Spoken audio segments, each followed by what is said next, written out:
Hello friends, आपका स्वागत है हमारे इस यूट्यूब चैनल में। आज के इस वीडियो में हम लोग देखने वाले हैं हेतु संज्ञान सीखना और बाल विकास।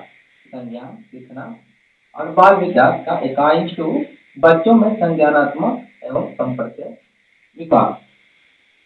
इसके अंतर्गत हम लोगों ने संज्ञानात्मक विकास को समझ लिया था, संज्ञान को समझ लिया था और इसके आगे हम लोग देखेंगे कि जीन प्याजे के संदर्भ में संज्ञानात्मक विकास और सीखना क्या है। तो सबसे पहले हम लोग समझेंगे कि जीन प्याजे ने क्या कहा था संज्ञानात्मक विकास के बारे में।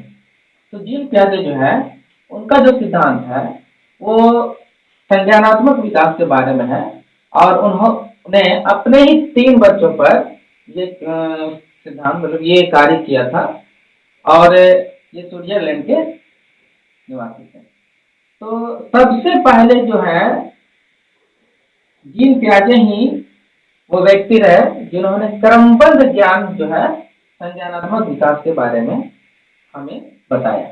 इससे पहले भी साइकोलॉजी में बहुत सारे प्रयोग होते रहे और सिद्धांत आते रहे, परंतु क्रमबद्ध जो ज्ञान जो प्रस्तुत करने का श्रेय जाता है वो जीन प्याजे को ही जाता है। इसीलिए इन्हें चाइल्ड साइकोलॉजी का फादर भी कहा जाता है। संज्ञानात्मक विकास में इन्होंने पाया कि बच्चे जो है वो संज्ञानात्मक विकास जो है उनका जो है खोज पर आधारित होता है। वो खोजते हैं, खोज पर ही आधार, बिना किए वो जो है संज्ञानात्मक विकास से नहीं गुजर पाते हैं, संज्ञानात्मक विकास से आगे नहीं बढ़ पाते हैं जब तक वो खोज नहीं लेते। इसमें क्या करते हैं, वो परिवेश और वातावरण से अंतःक्रिया करते हैं, पुराने विचार और नए विचार को मिलाते हैं, अपने अंदर समाहित करते हैं, आत्मसात्करण करते हैं, जिसे सात्मीकरण या आत्मसात्मीकरण भी कह सकते हैं आप। तो पुराने विचार और नए विचार जो भी होते हैं वो इसी के थ्रू बच्चे में जाते हैं और नई वस्तुओं और विचारों को, ठीक है ना, ये समायोजन भी करते हैं। आप समायोजन जो है एकोमोडेशन जो है वो किस तरह से होता है उसको भी हम लोग देखेंगे। तो ये जो संज्ञानात्मक विकास है जीन प्याजे के संदर्भ में उन्होंने जो क्रमबद्ध ज्ञान प्रस्तुत किया उसके अनुसार जो परिवेश है और वातावरण है उससे बच्चे सीखते हैं। तो किस प्रकार से सीखते हैं, करके सीखते हैं। करके सीखते हैं मतलब करते हैं यानी खोजते हैं, करके सीखते हैं। किसी चीज को भी वो करके सीखते हैं, यानी आपके बताने से वो सीखने वाले नहीं है। इनका कहना है कि बच्चे जो कर ही के सीखते हैं। जैसे आप कितना भी बता दीजिए बच्चों को कि बाबू पंखा मत छुओ, पंखा में करंट आता है, लेकिन वो नहीं समझेगा जब तक उसको छुएगा नहीं और करंट नहीं मारेगा। उसी तरह से पहले हम लोग लालटेन का यूज करते थे पढ़ने के लिए, अब तो लालटेन बहुत कम इस्तेमाल होता है। तो हम लोग अक्सर उसके शीशा को छू देते थे। तो शुरू में समझ में नहीं आता था, छोटे बच्चे जो है उसको समझ में नहीं आता कि जल सकता है या दीपक है, दिया है, उसको छूने से जल सकता है। लेकिन उसको करके ही देखेगा और करके समझेगा कि हाँ इससे जलता है, तभी उसको सीखेगा और उसके बाद उसे छूना बंद करेगा। तो ये उदाहरण था। तो ये जो क्या है कि सीखते हैं, करके ही सीखते हैं, खोज करके ही सीखते हैं। तो इस तरह से कह सकते हैं कि बच्चे जो है गतिविधियों द्वारा अपने जो संज्ञान विकास है वो उसमें खोजते हैं और उसको निर्मित भी करते हैं। अर्थात जो भी गतिविधि करेंगे, ठीक है, जो भी गतिविधि वो करते हैं मतलब करके खोजते हैं या फिर किसी तरह से उस पर इंटरेक्ट होते हैं, अंतःक्रिया करते हैं और जो सोच बनाते हैं, निर्मित करते हैं अपने दिमाग के अंदर, तो वो संज्ञानात्मक विकास के चरण में जाता है जीन प्याजे के सिद्धांत के अनुसार। अब इसमें हम लोग समझेंगे कि कुछ बातों को जो जीन प्याजे ने कहा है इससे हमें 3 शब्द मिलकर आते हैं। पहला स्कीमा है, उसके बाद एग्जामिनेशन और उसके बाद एकोमोडेशन। ये 3 चीजें हैं जिनको हम लोग समझेंगे। साथ ही साथ एक और शब्द इसमें आता है जिसको हम लोग संतुलन भी कर सकते हैं। संतुलन,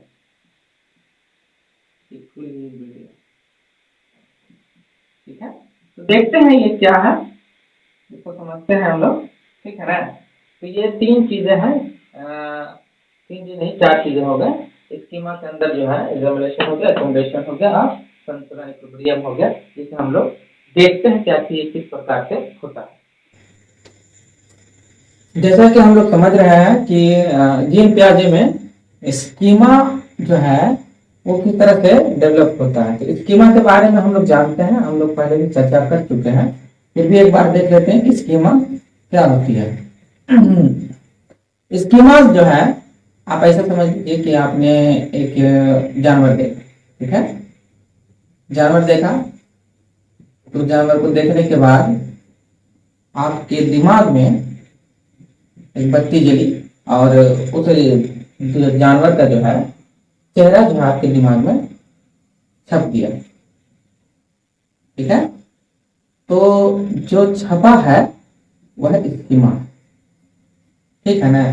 तो जब भी उस जानवर को आप देखेगा तो यह जो छाप है आपका मोहर, एक तरह से जो स्कीमा है वो जलेगा और आपको समझ में आएगा कि ये जानवर ये है। जैसे कोई बच्चा जो है वो गाय को देखता है, ठीक है, गाय को देखने के बाद उसके दिमाग में वो छप जाता है। जब भी उस तरह का कोई जानवर देखता है तो उसको गाय कहता है, ठीक है। तो यही स्कीमा है जो दिमाग में छप जाता है। और यह जो है हम लोग देखा कि जीन पियाजे ने कहा कि ये जो स्कीमा है वो डेवलप होते रहता है, हमेशा एक जैसा नहीं रहता, वो हमेशा विकास में है। तो उसको विकास के जो टर्म है उनको हम लोग बाद में देखेंगे कि किस तरह से कब कब स्टेज में कैसे कैसे विकास होता है। फिलहाल तो हम लोग ये देखते हैं कि ये जो स्कीमा है वो डेवलप कैसे हो रहा है, यानी कि बच्चों में जो संज्ञानात्मक विकास की जो धारणाएं हैं वो कैसे दिमाग में दिमाग के पटल पे छप रही है। तो सबसे पहले ये समझिए कि आत्मसातीकरण जो है किया गया, जिससे गाय को देखा गया, उसको समझा गया और उसका एक स्कीमा आपके दिमाग में छप गया, ठीक है। अब आपने मतलब उस बच्चे ने भैंस को देखा, ठीक है, और भैंस को देखने के बाद उसको भी गाय कह दिया, ठीक है, अच्छी बात है, बच्चा समझ रहा है, गाय और भैंस को एक तरह से समझ रहा है। तो उसके दिमाग में छप गया कि आपने उसे जो गाय बताया था उसी तरह की चीजों को वो भैंस को मतलब भैंस ना समझ करके गाय ही समझ रहा है। चलिए ठीक है, तो आप बच्चे को क्या कहिएगा, किन्ना बाबू सही गाय है, ऐसा तो नहीं कहिएगा, आप बताइएगा उसको कि नहीं इसको भैंस कहते हैं।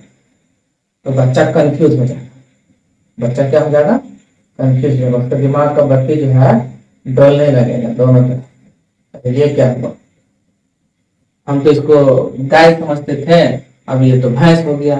तो ये जो कंसेप्ट है अब वो डेवलप करेगा कि अब जो स्कीमा उसके अंदर छपा हुआ था, ठीक है, अब उसके अंदर स्कीमा छपा हुआ था गाय का, तो गाय का छपा हुआ था एक जानवर के रूप में, तो उसको ये अब बांट देगा, कहेगा कि नहीं कि ये गाय है और ये भैंस है, तो दोनों को अलग अलग डेवलप कर लेगा। तो ये संतुलन की स्थिति होगी। जब तक नहीं डेवलप करेगा तब तक असंतुलन है, वो डोलता ही रहेगा। तो जब वो संतुलित कर लेगा तो वो उसको कहेंगे आत्मसातीकरण कर लिया गया है। और आत्मसातीकरण करने के बाद जो है फिर से क्या होगा, नया स्कीमा उसके अंदर बन जाएगा।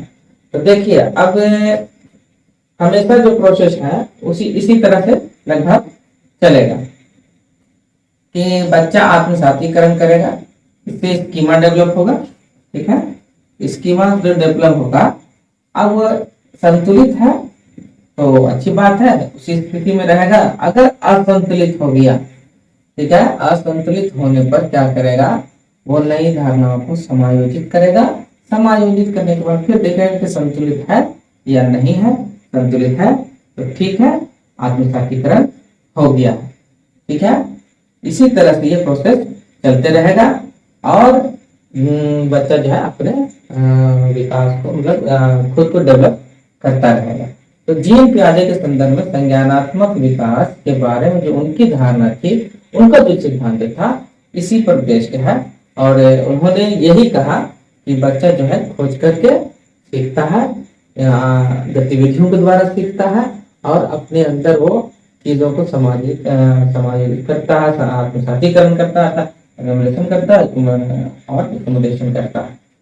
ठीक है, और ये स्थिति उसकी जो है हमेशा इक्विलिब्रियम यानी संतुलन में रहना चाहिए। जब भी असंतुलित होता है तो उसको संतुलित करता है। इन्हीं चीजों से आप जैसा कि देख चुके हैं।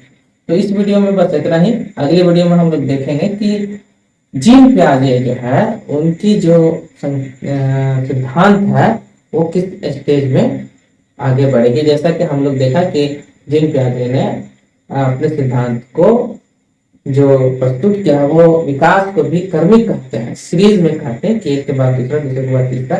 और इसमें ये समझ भी आता है कि पहले चीज जो सीखे हैं आपने उसी में आप आगे बढ़ते जा रहे हैं, बार बार बढ़ते जा रहे हैं और आगे सीखते जा रहे हैं। तो ठीक है, इसी के साथ यह वीडियो समाप्त होता है। अगर हमारा वीडियो आपको पसंद आता हो तो प्लीज लाइक करें, सब्सक्राइब करें। धन्यवाद।